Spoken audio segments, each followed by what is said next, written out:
Muy buenas y bienvenidos al segundo de los vídeos sobre la historia de la Revolución Francesa. En la clase de hoy vamos a hablar en primer lugar de las etapas de este acontecimiento histórico, en segundo término de los primeros sucesos revolucionarios y por último dedicaremos un apartado a la monarquía constitucional. Pues empezamos, vamos a hablar de historia. Las etapas de la Revolución Francesa.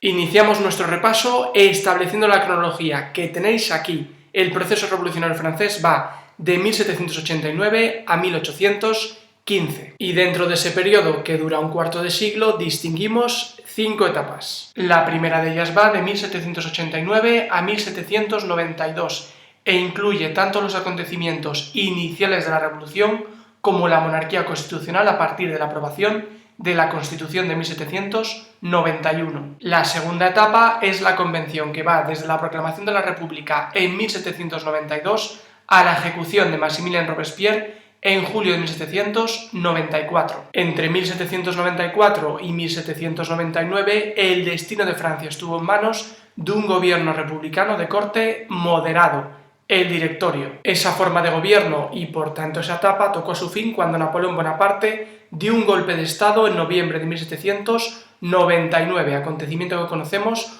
como el golpe del 18 de Brumario, que dio paso al consulado. Bonaparte fue cónsul hasta 1804, fecha en la que se coronó emperador. Esta es la última etapa de la Revolución Francesa, si bien distinguimos dentro de ella dos fases, pues Napoleón fue emperador hasta 1814 y tras ser derrocado volvió en lo que conocemos como el Imperio de los 100 días, que terminó en 1815 con su derrota en la batalla de Waterloo. Los inicios de la Revolución.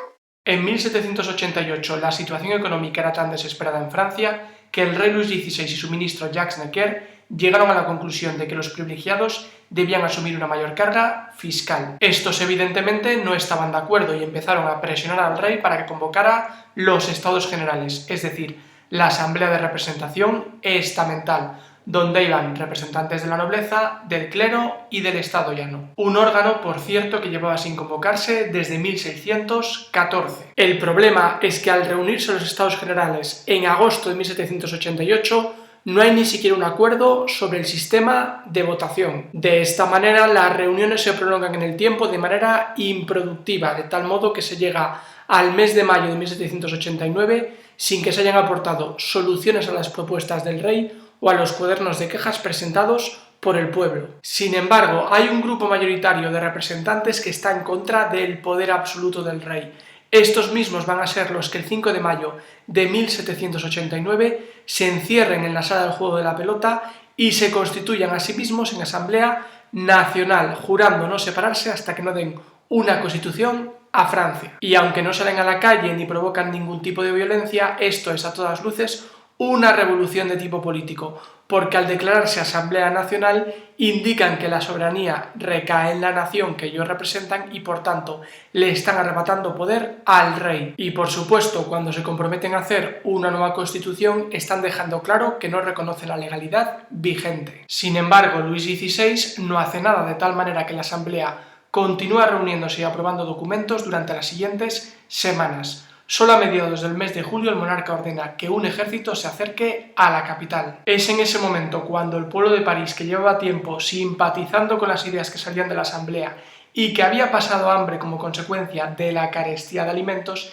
decide rebelarse el 14 de julio de 1789 en el acontecimiento que conocemos con el nombre de la toma de la Bastilla. En definitiva, se pasa de una revolución en una sala a una revolución en la calle. A pesar de la gravedad de los hechos, Luis XVI no reacciona, se empeña en ignorar a la revolución, y al final esta va a llegar a su propia casa. En octubre de 1789, una multitud de ciudadanos de París se agolpa a las puertas del Palacio de Versalles, obligando a la familia real a trasladar su residencia a la capital. Una vez allí, aunque Luis sigue siendo el rey y se le trata como tal, no es más que un prisionero de la revolución, pues no tiene más opción que firmar las propuestas y decretos aprobados por la Asamblea. Finalmente, en septiembre de 1791, aceptará una constitución por la que Francia pasaba de ser una monarquía absoluta a otra con separación de poderes, soberanía nacional, representación política y derechos civiles.